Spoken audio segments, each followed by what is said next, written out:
আসসালামু আলাইকুম। এ পর্বে দেখাবো মাইক্রোসফট এক্সেল এর একটি ফর্মুলা, পার্সেন্ট অফ ফর্মুলা।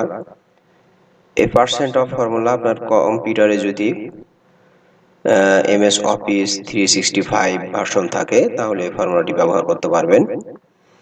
তো এই পার্সেন্ট ফর্মুলার দুইটি আর্গুমেন্ট রয়েছে, একটি হচ্ছে ডেটা সাবসেট, একটি অল ডেটা। তো চলুন একটি উদাহরণের মাধ্যমে পার্সেন্ট অফ ফর্মুলার কাজটি দেখাই।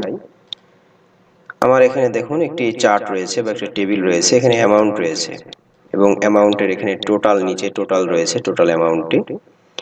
তো এই টোটাল অ্যামাউন্টটাকে যদি আমি 100% ধরি তাহলে টোটাল অ্যামাউন্টের এই যে প্রথমে একটা সংখ্যা আছে 574 আছে, এই 574 টোটাল অ্যামাউন্টের কত পার্সেন্ট, আমি যদি টোটাল অ্যামাউন্টকে 100% ধরি, তো টোটাল অ্যামাউন্টটাকে 100% ধরে এই সংখ্যাটা টোটাল অ্যামাউন্টের কত পার্সেন্ট, এই পার্সেন্টটা আমরা এখানে নিয়ে আসতে যাচ্ছি। তো এটা করতে চাইলে তো চলুন কিভাবে করা যায় কাজটি।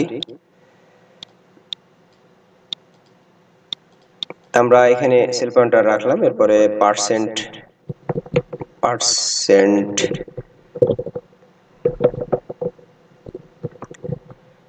অফ ফর্মুলা টাইপ করবেন, এরপরে কিবোর্ড থেকে ট্যাব কি প্রেস করবেন অথবা ফার্স্ট ব্র্যাকেট ওপেনিং দিবেন। আপনার প্রথমে চাচ্ছে ডেটা সাবসেট। ডেটা সাবসেট হচ্ছে আপনার এই যে আপনার এই যে সংখ্যাটার পার্সেন্টেজ বের করতে চাচ্ছেন ওই সংখ্যাটা ক্লিক করবেন, এটা হচ্ছে ডেটা সাবসেট। এরপরে কমা, এবার হচ্ছে ডেটা ওয়াল, মানে আপনি কোন ডেটাগুলো থেকে আমি এই কাউন্ট করতে চাচ্ছেন, পার্সেন্টেজ বের করতে চাচ্ছেন। তো আমি এই সকল সংখ্যাটিকে দিয়ে দিবেন। এরপর এটাকে লক করে দিতে হবে F4 প্রেস করে।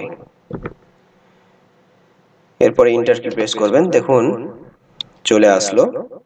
এরপর নিচের দিকে নিতে চাইলে এই কর্নারে প্লাস চিহ্ন থাকা অবস্থায় আপনি মাউসের বাম বাটনে দুইবার ক্লিক করবেন অথবা বাম বাটনে চেপে থেকে এভাবে ড্র্যাগ করবেন।